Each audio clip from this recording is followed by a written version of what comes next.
Hello everyone, welcome back to my channel. I am Pooja और ये हमारा इंटरनेशनल न्यूज़ का सेकंड पार्ट है। इसके पहले हमने जनवरी से लेकर जून तक 2024 के जो भी इंटरनेशनल इवेंट्स हैं उसका पार्ट 1 ऑलरेडी डिस्कस किया है, जहां हमने बहुत सारी इंटरनेशनल इवेंट्स को, इंटरनेशनल ऑर्गेनाइजेशन को डिस्कस किया था। और आज ये आपका सेकेंड नंबर का पार्ट है जो हार्डली 30 मिनट्स का ही पार्ट होने वाला है। और इसको हम यहाँ पे रिमेनिंग न्यूज़, एक्चुअली इंपॉर्टेंट है, कुछ भी स्किप नहीं किया जा सकता, आपके एग्जाम आने वाले हैं, इसलिए ये आपको सेकेंड पार्ट यहाँ पर देखने को मिलने वाला है। ठीक है, तो पहली न्यूज़ क्या है, नॉन मार्केट इकोनॉमी स्टेटस। अब ये क्या कहानी होती है, देखिएगा यहाँ पे दो प्रकार का स्टेटस दिया जाता है बाय द यूएसए।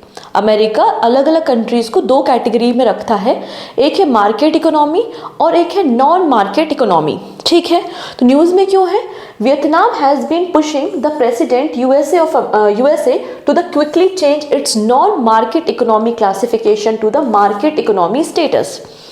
यहाँ पर यूएसए ने वियतनाम को नॉन मार्केट इकोनॉमी में क्लासिफाई किया हुआ है और वियतनाम चाहता है कि हमें मार्केट इकोनॉमी स्टेटस प्रोवाइड कर दिया जाए।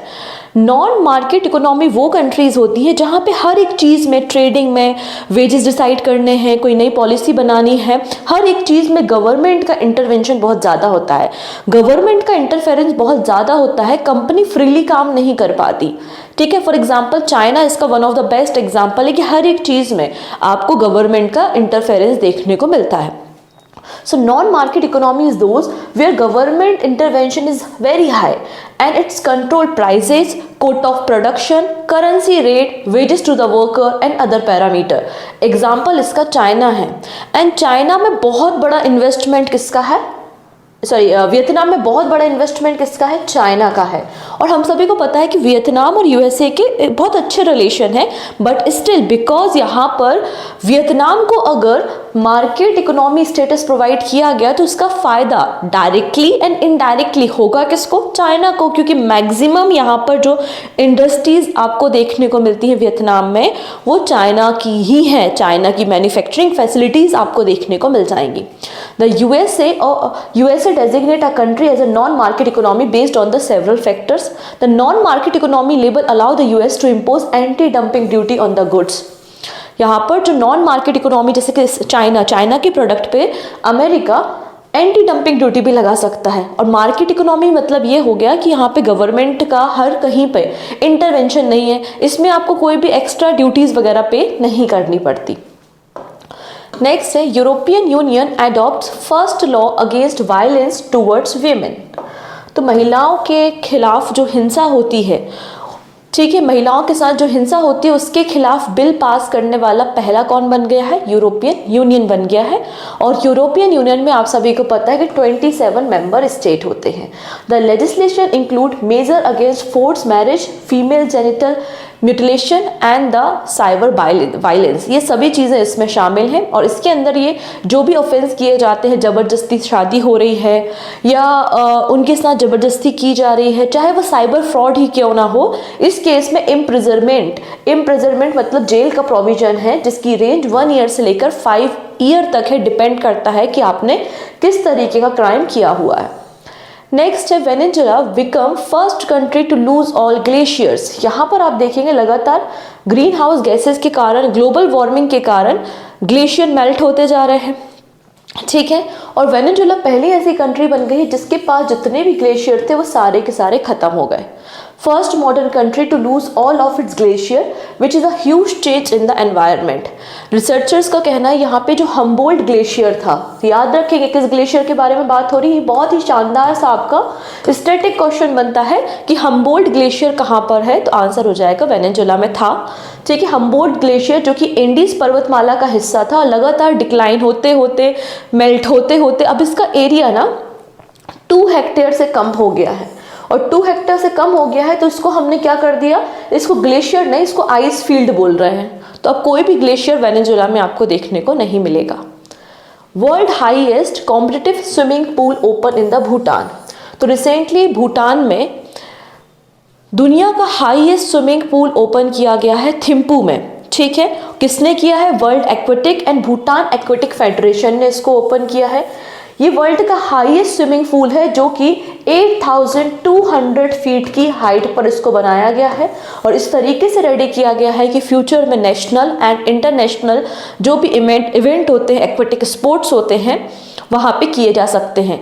Under the pools for all programme, under the pools for all programme इस स्विमिंग पूल को रेडी किया गया है, ठीक है। और ये जो प्रोग्राम है पूल्स फॉर ऑल प्रोग्राम, इसे 2019 में लॉन्च किया गया था। पर्पस था कि एक्वेटिक फैसिलिटीज को बूस्ट करना, जिससे एक्वेटिक स्पोर्ट्स को प्रमोट किया जा सके। नेक्स्ट है World Health Organization approve Takeda dengue vaccine. तो डेंगू या डेंगी जिसे हम बोलते हैं, जिसके कारण पेरू में नेशनल इमरजेंसी भी डिक्लेयर की गई थी क्योंकि नंबर ऑफ केसेस बहुत ज़्यादा इंक्रीज हो गए थे, ठीक है। जनरली ये जो बीमारी होती है मच्छर के काटने से तो होती है, लेकिन यहाँ पे इसका मेन कारण क्या है? आंसर हो जाएगा virus. Virus is the main reason जिसके कारण डेंगी या डेंगू होता है। तो वर्ल्ड हेल्थ ऑर्गेनाइजेशन WHO ने टकेडा फार्मास्यूटिकल्स, टकेडा एक कंपनी है जो कि कहाँ से है? एक ड्रग मेकर कंपनी है जो है जापान से। तो जापान की ड्रग मेकर कंपनी है टकेडा, इनकी वैक्सीन, डेंगू की वैक्सीन को अप्रूव दे दिया है और इसका नाम क्या होगा? क्यूडेंगा। ये जो नई वैक्सीन होगी इसका नाम होगा क्यूडेंगा, इसका नाम है। और यहाँ पे 6 से लेकर 16 साल तक के जो बच्चे हैं उनके लिए इसे अप्रूव किया गया है कि इनको ये वैक्सीन दी जा सकती है। और currently Indonesia, Thailand and Brazil ने इसको अप्रूव भी कर दिया है, ठीक है। ये सेकेंड नंबर की डेंगू वैक्सीन है जिसको WHO या वर्ल्ड हेल्थ ऑर्गेनाइजेशन ने अप्रूव किया है। इसकी पहली जो वैक्सीन रही है वो सैनोफीज डेंगवैक्सिया, ये पहली वैक्सीन आपको देखने को मिलेगी। Next and important, India middle east Europe economic corridor. पहली बार यहाँ पर डिस्कशन हो रहा है इस पर्टिकुलर इकोनॉमिक कॉरिडोर पे। तो सबसे पहले इसकी लोकेशन समझते हैं। नाम से समझ में आ रहा है इंडिया मतलब हमारा प्यारा भारत, मिडिल ईस्ट और यूरोप। तो ये यूरोप, मिडिल ईस्ट और भारत के बीच में कनेक्टिविटी प्रोवाइड करनी है। कनेक्टिविटी कैसे? रोड होगी, रेलवे नेटवर्क्स होंगे, कार्गो शिपमेंट होगा, मतलब शिपिंग रूट होगा। ये पूरी कनेक्टिविटी हमें एस्टेब्लिश करनी है जिससे हम इजीली ट्रेडिंग कर सकें, व्यापार कर सकें और व्यापार को प्रमोट कर सकें। तो आप देख सकते हैं ये पूरा कॉरिडोर आपको देखने को मिलेगा। इसको हम India middle east Europe economy corridor के नाम से जानते हैं। इस पूरे कॉरिडोर में रेलवे रोड, शिप नेटवर्क और रोड नेटवर्क्स को स्थापित किया जाएगा। इसके 2 पार्ट हैं, एक है ईस्ट कॉरिडोर और एक है नदर्न कॉरिडोर। ईस्ट कॉरिडोर मतलब ये जो मुंबई से इंडिया से कनेक्ट हो रहे हैं हम गल्फ के बीच में, ठीक है। ये इंडिया है और इंडिया के बाद ये है गल्फ। तो इंडिया और गल्फ के बीच का ये जो कॉरिडोर है इसको हमने ईस्ट कॉरिडोर कहा है।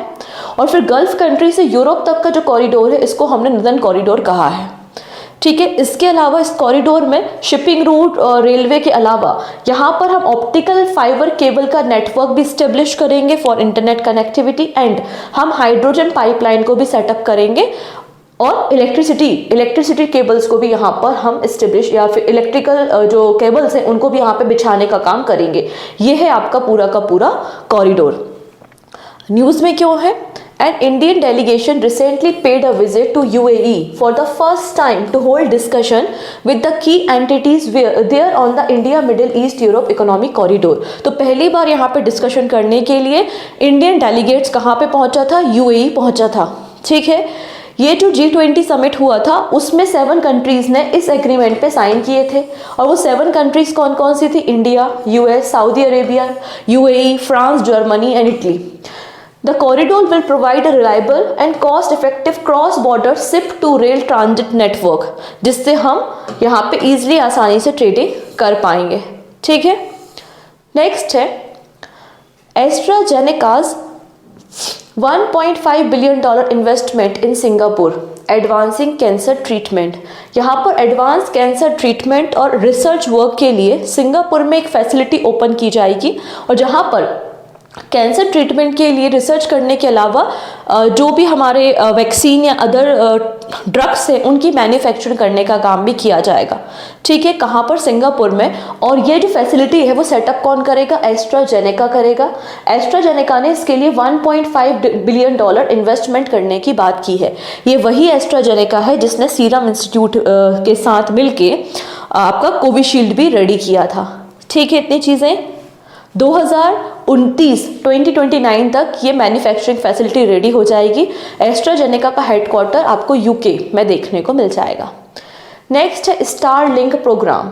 हम सभी को पता है ये जो स्टारलिंक प्रोजेक्ट है ये किसका प्रोजेक्ट है? स्पेस एक्स जो एलॉन मस्क की कंपनी है उसका प्रोजेक्ट आपको स्टारलिंक में देखने को मिलेगा। स्पेस एक्स ने इस प्रोजेक्ट को 2019 में लॉन्च किया था। इसका पर्पस क्या है? अफोर्डेबल रेट में हमें क्लस्टर ऑफ 1000 ऑफ सैटेलाइट्स को रेडी करना है और इंटरनेट प्रोवाइड करना है। ठीक है, यहाँ पे 1000 ऑफ सैटेलाइट्स को आपके लो अर्थ ऑर्बिट में या जियोसिंक्रोनस ऑर्बिट में पहुंचाया जाएगा और इसके बाद ये पूरा एक ब्रॉडबैंड कनेक्टिविटी प्रोवाइड करेगा। To build a broadband network with a cluster of 1000 of orbiting satellite, ये स्पेस एक्स का प्रोजेक्ट है जिसका नाम है Starlink project. Okay, the goal of the project is to create a low cost satellite based broadband network that can provide global internet access. ठीक है, ये आपका स्टारलिंक प्रोजेक्ट है। रिसेंटली न्यूज़ में क्यों है? Elon Musk launched Starlink in Indonesia. तो Indonesia के इंटरनेट एक्सेस कनेक्टिविटी को इम्प्रूव करने के लिए स्पेशली हेल्थ केयर और एजुकेशन सेक्टर में इंडोनेशिया में एलॉन मस्क ने स्टारलिंक प्रोजेक्ट को इंट्रोड्यूस किया है। ओके, नेक्स्ट है European council approve the first world wide AI act. यहाँ पर देखिएगा, इसके पहले हमने देखा कि यूरोपियन यूनियन पहला ऐसा ग्रुप है जिसने एक लॉ पास किया है महिलाओं के खिलाफ जो अत्याचार होते हैं उसके अगेंस्ट, और अब यहाँ पर यूरोपियन यूनियन ने एआई के लिए भी लॉ बना दिया है। और ये पहला आपको वर्ल्ड वाइड प्रोग्राम या लॉ देखने को मिलेगा जो आर्टिफिशियल इंटेलिजेंस के लिए है, क्योंकि यहाँ पे हम प्रमोट करते हैं कि आपको जो एआई टेक्नोलॉजी यूज़ करनी है वो सेफ एंड ट्रस्टवर्दी करनी है और यहाँ पे किसी भी व्यक्ति के फंडामेंटल राइट्स ब्रीच नहीं होने चाहिए। तो उसको इंश्योर करने के लिए पहली बार एआई एक्ट पास किया गया है यूरोपियन काउंसिल ने। नेक्स्ट है second edition of AI summit. कहाँ पर हुई? तो सियोल में हुई, साउथ कोरिया में हुई थी, जिसको को होस्ट कौन कर रहा था? UK, United Kingdom. तो Republic of Korea and the United Kingdom cohosted second AI summit in the Seoul. एंड पहली नंबर की जो एआई समिट हुई थी वो ब्रिटेन में हुई थी नवंबर 2023 में, और जो नेक्स्ट समिट होगी 2025 में वो कहाँ पर होगी? फ्रांस में होगी। तो याद रखना, पहली एआई समिट कहाँ पर हुई है? आंसर हो जाएगा ब्रिटेन में। सेकंड कहाँ हुई है? तो आंसर है साउथ कोरिया में, और उसको को होस्ट किया था यूके ने। एंड थर्ड नंबर की जो समिट है वो कहाँ पर होगी? फ्रांस में होगी 2025 में। नेक्स्ट है 10th world water forum opens in the Indonesia Bali. अब इंडोनेशिया बाली में ऑर्गेनाइज किया गया था 10th नंबर का वर्ल्ड वाटर फोरम, जिसकी थीम क्या थी? वाटर फॉर शेयर्ड प्रॉस्पेरिटी, ये इसकी थीम थी।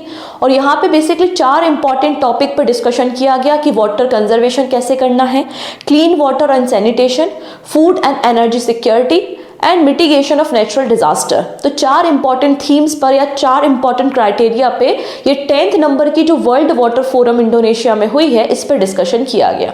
ठीक है, the forum is held every 3 years and has been taken place since 1997। हर 3 साल में एक बार ये फोरम की मीटिंग या कॉन्फ्रेंस होती है और 1997 से हो रही है। ठीक है, इंडोनेशिया के साथ साथ इसे को होस्ट किसने किया था? वर्ल्ड वाटर काउंसिल ने इसे को होस्ट किया था।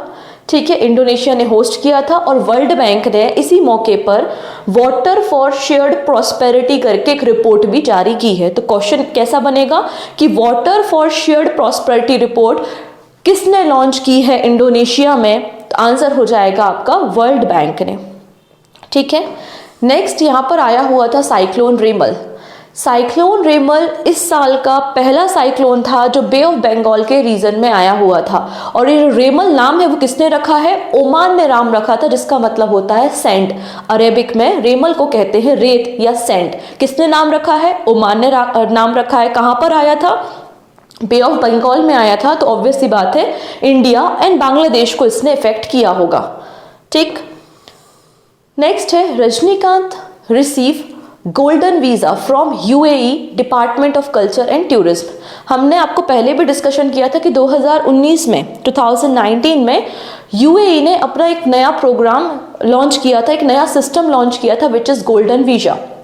और ये जो गोल्डन वीज़ा है ये लॉन्ग टर्म रेसिडेंसी प्रोवाइड करता है। कोई भी इंडिविजुअल जो किसी एक फील्ड में मास्टर है, हेल्थ केयर हो सकता है, एजुकेशन, आर्ट, कल्चर, किसी भी फील्ड में हो सकता है। तो यहाँ पे गोल्डन वीज़ा किसे दिया है? रजनीकांत को दिया गया है। नेक्स्ट है WHO investment round. World Health Organization ने एक इन्वेस्टमेंट राउंड रेस मतलब इन्वेस्टमेंट राउंड किया था, जिसके जरिए इनका पर्पस है $7 बिलियन ऑफ फंड को जनरेट करना to support countries to tackle challenges like a climate change, displacement, poverty and inequality। ठीक है, तो WHO ने क्या किया था, जैसे कि फंडिंग राउंड होता है ना, आप लोगों ने शार्क टैंक देखा होगा, फंडिंग राउंड्स होते हैं, वैसे ही यहाँ पे भी इन्होंने फंडिंग के लिए जो मेंबर कंट्रीज है उनको इनकरेज किया कि आप हमें फंडिंग कीजिए। और हमारा पर्पस क्या है, हमें $7 बिलियन फंड रेज करना है और इस फंड का उपयोग हम उन कंट्रीज की मदद करने के लिए करेंगे जो जिन पर इफेक्ट पड़ रहा है क्लाइमेट चेंज का, जहाँ पे माइग्रेशन बहुत ज़्यादा हो रहा है या फिर गरीबी बहुत ज़्यादा है।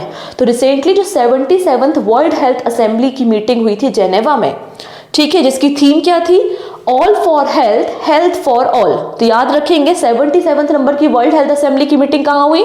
जेनेवा में हुई। इसके अलावा इसकी थीम क्या थी? All for health, health for all. ठीक है, France, Germany and Norway, France, Germany and Norway यहाँ पे को होस्ट रहे हैं इन्वेस्टमेंट राउंड के। अगर हम बात करते हैं WHO के बारे में, तो WHO का फॉर्मेशन 7 अप्रैल 1948 को हुआ था, हेडक्वार्टर जेनेवा में है। डायरेक्टर जनरल कौन है? टेड्रोस एधनोम है, जो कि इथियोपिया से बिलोंग करते हैं, मेंबर कंट्री है 194। नेक्स्ट है स्पेन। स्पेन ने recently as a 99th member join किया है ISA मतलब इंटरनेशनल सोलर अलायंस को। तो 99th नंबर का फुल टाइम मेंबर ISA में कौन बन चुका है? आंसर हो जाएगा स्पेन बन गया है। सिमिलर 100th नंबर की कंट्री कौन बन गई है जिसने full time international solar alliance को ज्वाइन किया है? तो आंसर हो जाएगा परग्वे, यहाँ पे देखने को मिल जाएगा। फुल टाइम ज्वाइन करना एंड रेटिफाई करना। रेटिफाई करना मतलब मुझे कोई चीज़ बहुत अच्छी लग रही है, कोई बिल अच्छा है जो फ्यूचर के लिए अच्छा हो सकता है, तो मैंने अप्रूवल दे दिया कि हाँ भाई ये बहुत अच्छा है, बिल्कुल आप कंटिन्यू करो, लेकिन अभी मैं उसको ज्वाइन नहीं कर रहा, उसको रेटिफाई करना बोलेंगे। तो माल्टा यहाँ पे 119 नंबर का मेंबर है इंटरनेशनल सोलर अलायंस का, जिसने इसे रेटिफाई किया है। तो रेटिफाई करना अलग होता है and full time membership join करना इज अ डिफरेंट थिंग। तो फुल टाइम मेंबरशिप ज्वाइन की है स्पेन ने और परग्वे ने, एंड परग्वे 100th नंबर का कंट्री बन गया है जिसने इंटरनेशनल सोलर अलायंस को ज्वाइन किया हुआ है। ठीक है, इसके अलावा अभी हमारे कंट्री के जो प्राइम मिनिस्टर हैं वो 41 ईयर्स के बाद हमारे देश का कोई प्रधानमंत्री ऑस्ट्रिया विजिट पे गया था और उन्होंने, प्राइम मिनिस्टर ने वहां जाके ऑस्ट्रिया को भी कहा है कि आप इंटरनेशनल सोलर अलायंस फ्रेमवर्क को ज्वाइन करो। अभी उनका कोई रिस्पॉन्स अभी नहीं है, मे बी शायद वो फ्यूचर में रेटिफाई करें या फुल टाइम मेंबरशिप ज्वाइन करें, व्हाटएवर। अब यहाँ पे बात करते हैं हम ISA के हेडक्वार्टर के बारे में। तो गुरुग्राम हरियाणा में इसका हेडक्वार्टर है। 2015 में इंटरनेशनल सोलर अलायंस का फॉर्मेशन फ्रांस गवर्नमेंट और इंडियन गवर्नमेंट ने मिलकर किया हुआ था। डन इतनी चीजें। During the COP21 meeting international solar alliance का फॉर्मेशन हुआ है।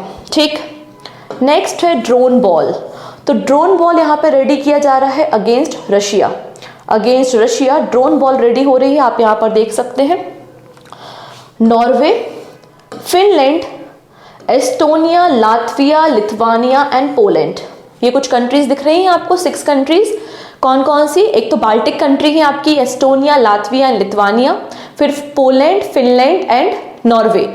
ये सब मिलके बिल्ड कर रहे हैं drone wall to protect their border against Russia से अपने बॉर्डर को प्रोटेक्ट करने के लिए। और रिसेंटली आपको मैंने बताया था करंट अफेयर्स में कि फिनलैंड की गवर्नमेंट ने एक बिल भी पास किया है जो असाइलम सीकर्स है रशिया से, उनको स्टॉप करने के लिए उनको रोक दिया है। अब उनको बॉर्डर से एंट्री आना बंद हो गई है। ठीक है, चलिए नेक्स्ट आता है यहाँ पे zero debris charter. Zero debris मतलब हमें जो स्पेस का कचरा है वो खत्म करना है। ठीक है, तो 12 नेशंस, 12 कंट्रीज हैं जिन्होंने साइन किया है zero debris charter at the European union. ठीक है, यूरोपियन यूनियन स्पेस काउंसिल की मीटिंग हो रही थी और उस मीटिंग में 12 नेशंस ने जीरो डेब्रीज चार्टर को ज्वाइन किया है और इनका पर्पस है कि 2030 तक हमें डेब्री फ्री स्पेस, कचरा मुक्त अंतरिक्ष करना है। कौन कौन से सिग्नेटरीज हैं, किस किस ने साइन किया है, तो आप देखेंगे Austria, Belgium, Cyprus, Estonia, Germany. आप कंट्री याद मत रखो, बस याद रखो कि 12 नेशंस हैं जिन्होंने इसको साइन किया है। नेक्स्ट है walk the talk yoga session. अब यहाँ पर आपको सभी को पता है कि 21 जून को हम इंटरनेशनल योगा डे सेलिब्रेट करते हैं एंड पहली बार इस दिन को हमने 2015 में सेलिब्रेट किया था। ठीक है, डन। ये तो बेसिक बातें हो गई। और इस बार की जो थीम है वो क्या थी, योगा फॉर वीमेन एम्पावरमेंट, आपको थीम देखने को मिल जाएगी। तो walk the talk yoga session को कहाँ पे ऑर्गेनाइज किया था, जेनेवा में किया गया था। किसने किया था, WHO, वर्ल्ड हेल्थ ऑर्गेनाइजेशन ने। और ये 5th नंबर का एडिशन था। कौन सा एडिशन है, 5th नंबर का एडिशन है। The 5th edition of walk the talk the health challenge for all organise by the WHO। और इस साल हमने 10th एडिशन अपना इंटरनेशनल योगा डे का सेलिब्रेट किया है 21 जून को। नेक्स्ट है Russia to remove Taliban from the terror list. Already Kazakhstan पहले ही तालिबान को टेररिस्ट लिस्ट से हटा चुका था, बैन जो था वो हटा चुका था। अब यहाँ पे रशिया ने भी तालिबान को टेररिस्ट ऑर्गेनाइजेशन की लिस्ट से रिमूव कर दिया है, क्योंकि यहाँ पे इनके रिलेशन थोड़े से अच्छे हो रहे हैं और ट्रेडिंग इंक्रीज हो रही है तालिबान गवर्नमेंट और रशिया के बीच में। इसलिए रशिया ने क्या किया है, तालिबान को टेररिस्ट लिस्ट की कैटेगरी से, जो बैन ऑर्गेनाइजेशन की कैटेगरी है, उससे बाहर कर दिया है। नेक्स्ट है कैंपी फ्लेगरी इफेक्ट। यहाँ पर अगर आप देखोगे इटली में तो कई सारे वॉल्केनोज हैं जो सिंगल वॉल्केनो है और ग्रुप ऑफ वॉल्केनो या वॉल्केनो का क्लस्टर भी है। ठीक है, जिसको हमने कैंपी फ्लेगरी कहा है। और कैंपी फ्लेगरी एक सुपर वॉल्केनो रीजन है जिसमें आपको कई सारे स्मॉल एक्टिव वॉल्केनो देखने को मिल जाएंगे। कहाँ पर है, इटली में है। और लास्ट यहाँ पर जो इरप्शन हुआ था वो 1538 में, 1538 में 1538 में लास्ट इरप्शन हुआ था। और अभी यहाँ पर अब इतने समय हो गए, 1538 में कोई इरप्शन हुआ और लगभग 300 सालों तक कुछ भी नहीं। तो हम तो समझेंगे ना यहाँ पे कुछ भी नहीं है, तो क्या होता है, ऐसी जगहों पे बसावट आ जाती है, सिटीज बन जाती है, लोग रहने लगते हैं। और इतने सालों के बाद यहाँ पर अर्थक्वेक आया तो रिसर्चर्स का कहना है अब यहाँ पे वोल्केनो इरप्शन भी हो सकता है। तो आप समझ रहे हैं लाखों की संख्या में जो लोग यहाँ पे बस चुके हैं उनको अब डिस्प्लेस करना पड़ेगा, इसलिए ये चर्चा न्यूज में देखने को मिली। नेक्स्ट है national archive first overseas project in Oman preserve diaspora record. Diaspora क्या होते हैं, कोई इंडियन है जो अलग अलग देशों में जाके बस गए हैं, वो डायस्पोरा है।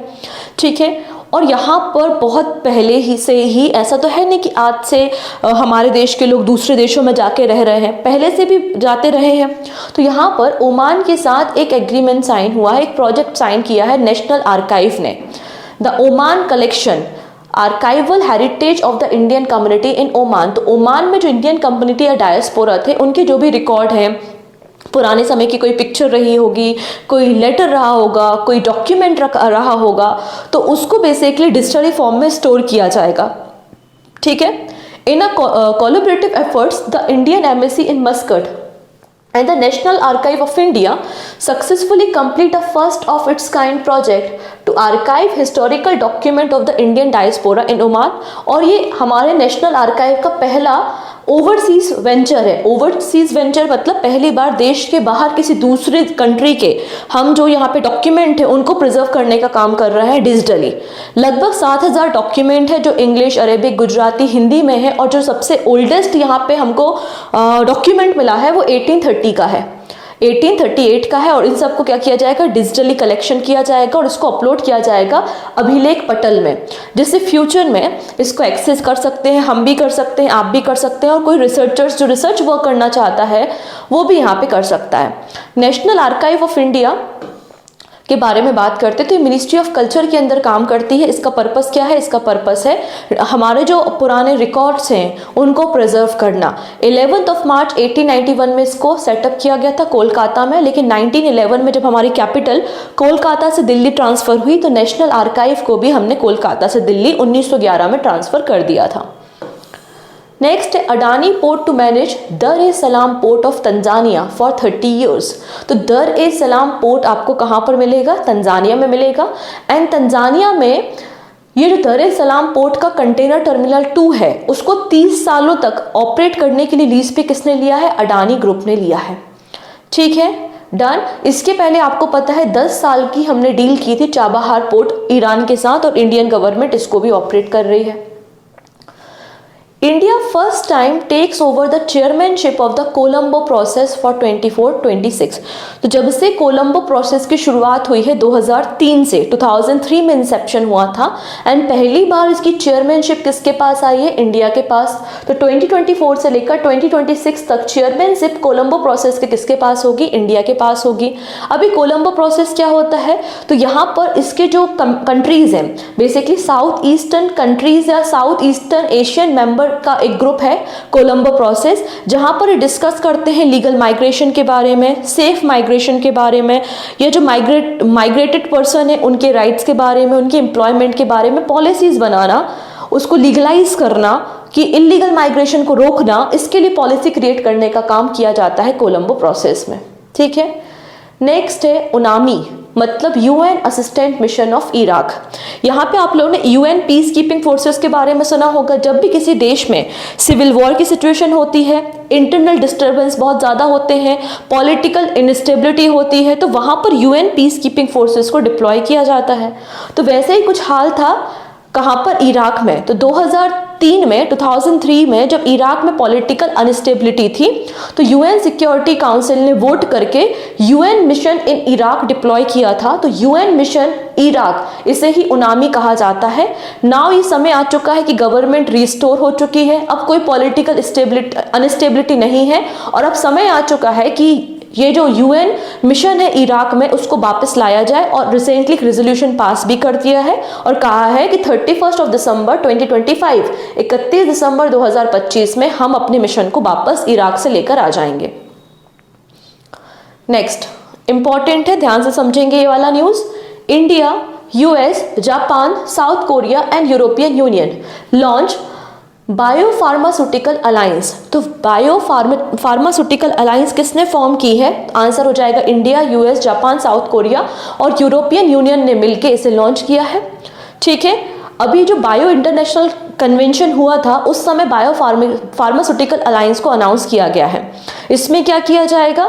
तो इसमें जो बायो फार्मास्यूटिकल का क्या मतलब होता है? जितने भी टाइप के आपके मेडिकल ड्रग होते हैं, जो डिफरेंट ऑर्गन्स, डिफरेंट टिश्यूज से या फिर एनिमल फ्लूइड से तैयार किए जाते हैं, माइक्रो ऑर्गेनिज्म से हम जो ड्रग्स तैयार करते हैं, उन्हें हम बायो फार्मास्यूटिकल कहते हैं, और इसकी ही अलायंस यहाँ पर रेडी की गई है। नेक्स्ट है Pakistan, Denmark, Greece, Panama and Somalia. ठीक है। Pakistan, Denmark, Greece, Panama and Somalia. इसको मैंने याद भी आपको करवाया था, अगर आपको याद होगा। क्या बोला था मैंने? डीजीपी मतलब क्या हो गया? Denmark, Greece and Pakistan. DGP, ठीक है। और फिर हमने क्या देखा था? सॉरी, डीएसपी कर दो उसको। डीएसपी पीजी में रहते हैं, डीएसपी पीजी में रहते हैं। तो डी का मतलब हो गया यहाँ पे डेनमार्क, एस का मतलब सोमालिया, पी पाकिस्तान से हो गया, अगला पी आपका पनामा और जी हो गया ग्रीस से। ठीक है। ये जो 5 देश हैं, इनको यूनाइटेड नेशन सिक्योरिटी काउंसिल में नॉन परमानेंट मेंबर सिलेक्ट किया गया है 2 सालों के लिए, 2025 से 2027। 1 जनवरी 2025 से 31 दिसंबर 2027 तक के लिए आप देखेंगे 5 नए मेंबर्स इलेक्ट हुए हैं यूनाइटेड नेशन सिक्योरिटी काउंसिल में। ठीक है। इनका नाम याद रखना है। सिक्योरिटी काउंसिल का अगर कंपोजिशन देखेंगे तो हमें पता है कि 15 मेंबर होते हैं, 5 परमानेंट मेंबर हैं और 10 आपके नॉन परमानेंट मेंबर हैं। ठीक है। 5 परमानेंट मेंबर कौन से हैं? यूएसए है, यूके है, फ्रांस, रशिया और चाइना। ठीक है। और जो नॉन परमानेंट मेंबर है वो 2-2 सालों के लिए सिलेक्ट किए जाते हैं। ठीक है। जो परमानेंट मेंबर होते हैं उनके पास वीटो पावर होती है, लेकिन जो नॉन परमानेंट मेंबर्स होते हैं उनके पास वीटो पावर नहीं होती।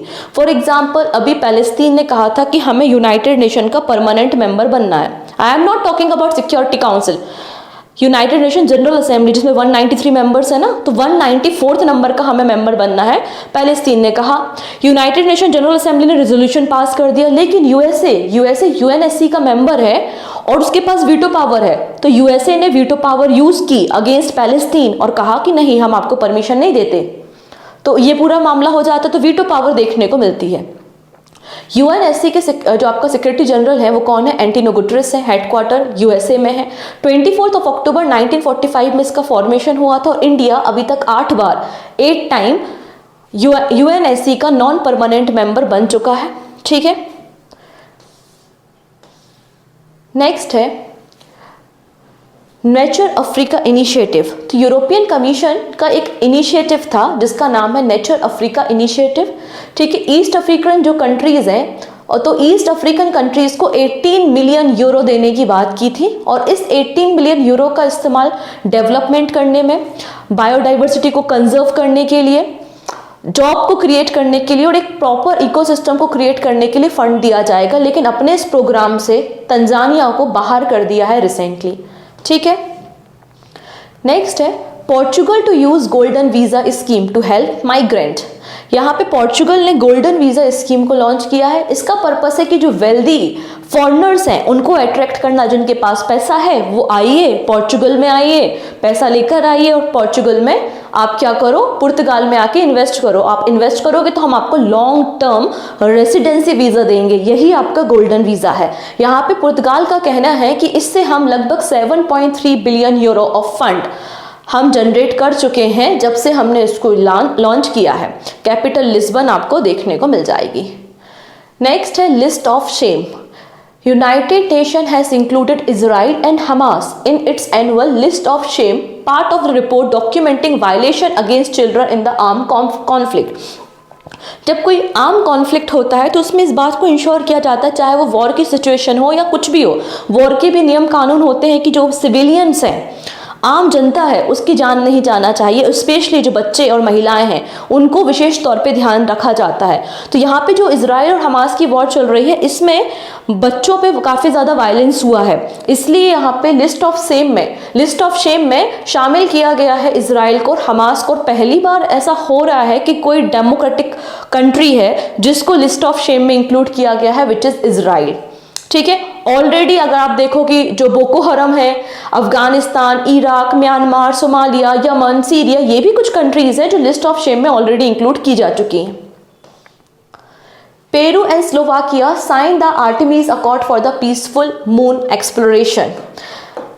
प्रीवियस लेक्चर में भी हमने कुछ कंट्रीज को डिस्कशन किया था जिन्होंने ज्वाइन किया है आर्टेमिस अकॉर्ड को, और अभी हम 3 कंट्रीज के बारे में बात कर रहे हैं जिन्होंने आर्टेमिस अकॉर्ड को ज्वाइन किया है। और टोटल नंबर ऑफ कंट्रीज कितनी हो गई है? 43। ये जो आर्टेमिस अकॉर्ड है नासा का प्रोग्राम है जो कि आउटर स्पेस के लिए डील करता है। ठीक है, यहाँ पर आप देखेंगे Peru and Slovakia, Peru, Slovakia and Armenia, इन्होंने आर्टेमिस अकॉर्ड को ज्वाइन किया है। एंड अर्मेनिया 43 नंबर की कंट्री है जिसने आर्टेमिस अकॉर्ड को ज्वाइन किया है। आर्टेमिस अकॉर्ड नासा ने इनिशिएट किया था 2020 में, नासा ने इसकी शुरुआत की थी 2020 में। नेक्स्ट है 2025, international Year of quantum science and technology declare किया गया है बाय द यूनाइटेड नेशन। तो यूनाइटेड नेशन ने 2025 को क्या डिक्लेयर किया है? मुझे लगता है कि ये वाला क्वेश्चन आपको किसी सेट में 100% मिलेगा ही मिलेगा। International Year of quantum science and Technology USA ने डिक्लेयर किया है 2025 को।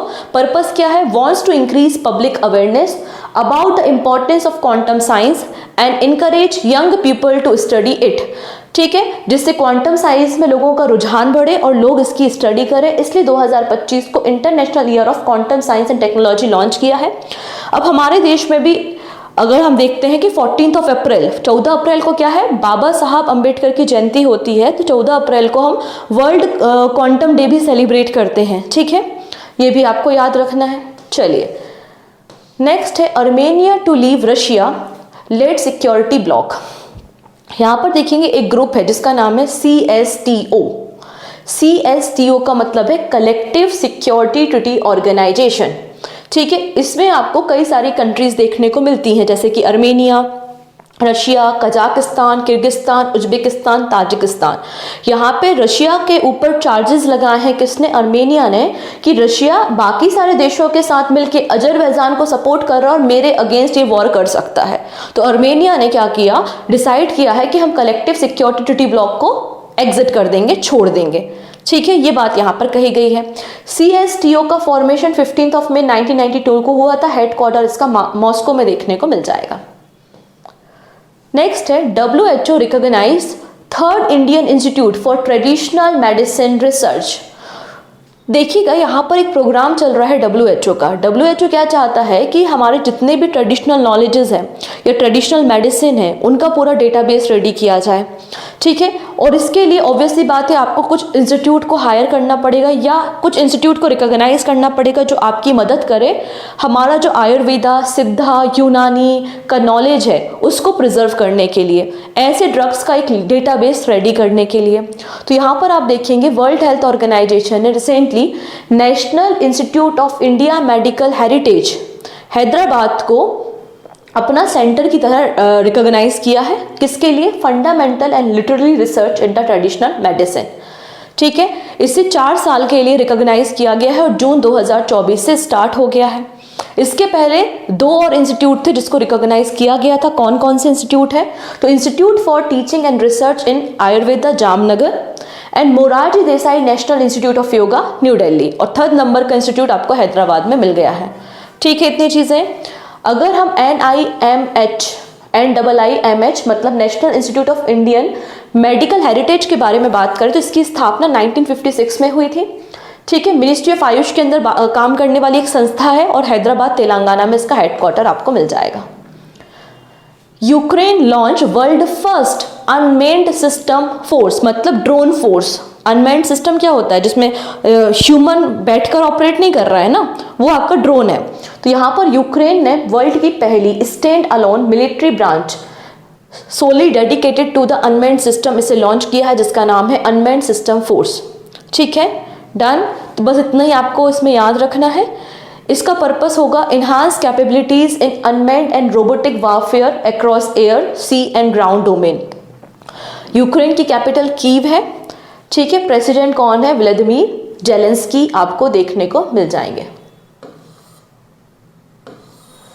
नेक्स्ट है, अभी देखिए बांग्लादेश की जो प्राइम मिनिस्टर है वो इंडिया आई हुई थी विजिट करने के लिए और कई सारे इंपॉर्टेंट एग्रीमेंट में साइन हुए हैं। लगभग 10 MOU साइन हुए हैं बिटवीन इंडिया एंड बांग्लादेश। तो उसी के बारे में हम डायरेक्टली बात कर लेते हैं कि कौन कौन से इंपॉर्टेंट एग्रीमेंट साइन हुए हैं इंडिया और बांग्लादेश के बीच में। तो पहले बात करेंगे कनेक्टिविटी और इंफ्रास्ट्रक्चर के बारे में, ठीक है। तो India has extended transit facility for the movement of Bangladeshi goods to Nepal and Bhutan through the Indian railway network. यहाँ पर देखिएगा एक रेलवे नेटवर्क रेडी किया गया था विच इज VVIN। VVIN में 4 कंट्री हैं, बांग्लादेश, भूटान, इंडिया और नेपाल। इसे साइन किया गया था 2015 में, ठीक है। इसका पर्पस ये था कि हमें एक road network and railway network ready करना है जिससे हम इजीली गुड्स को ट्रांसफ़र कर सकें।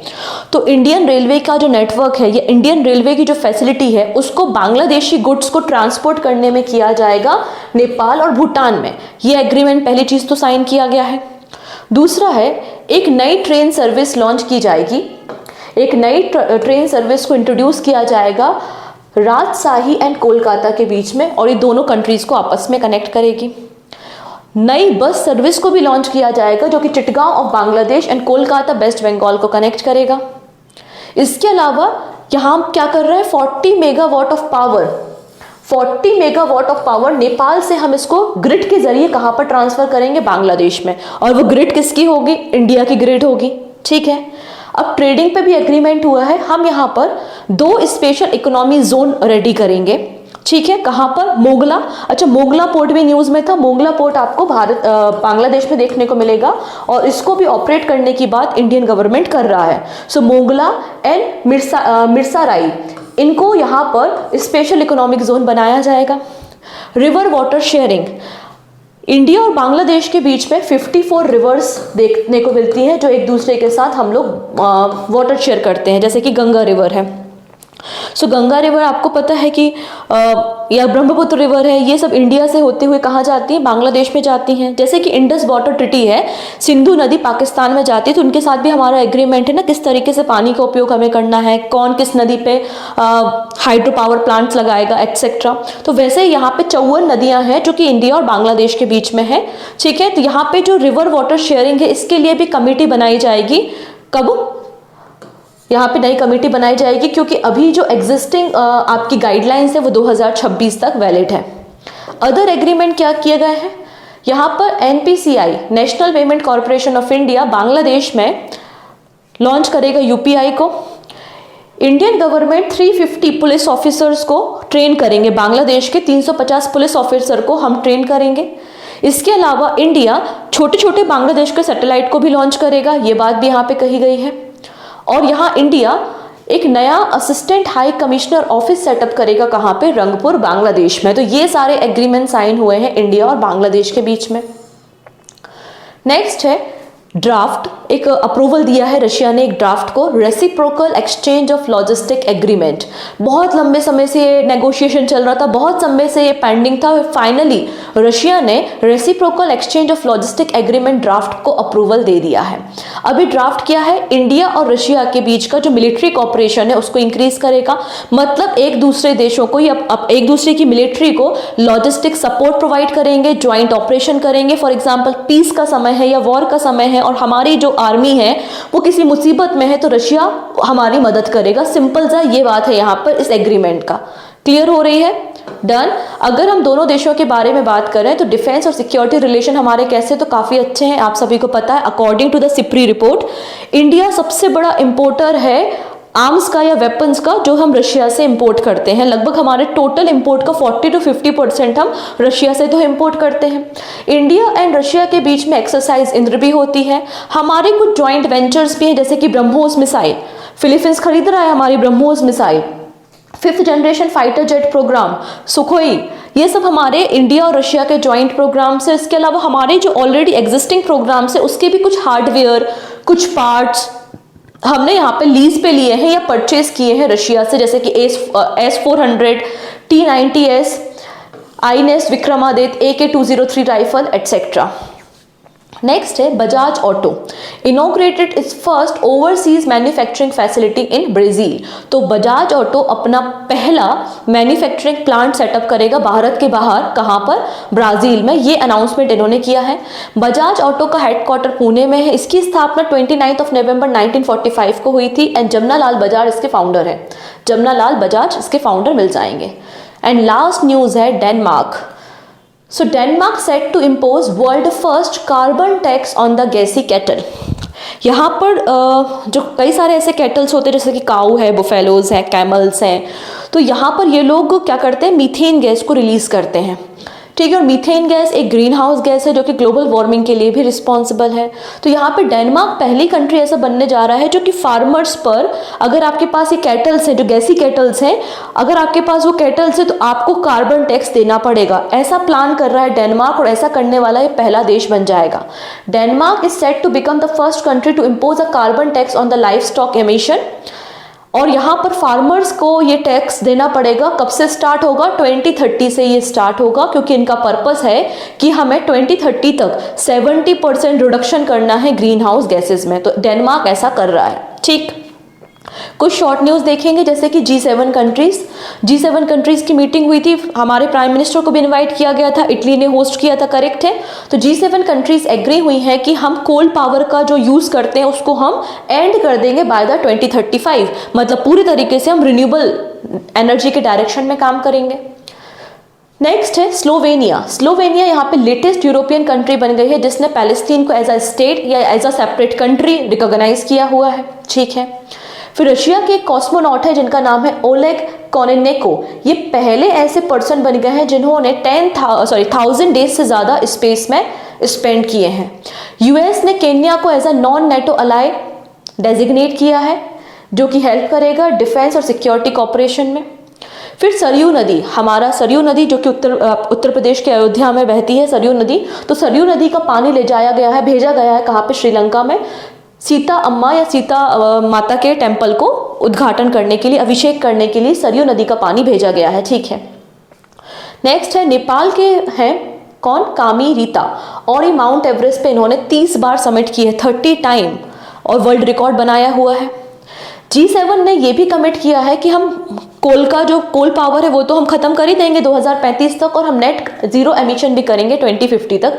ऐसा G7 का कमिटमेंट है।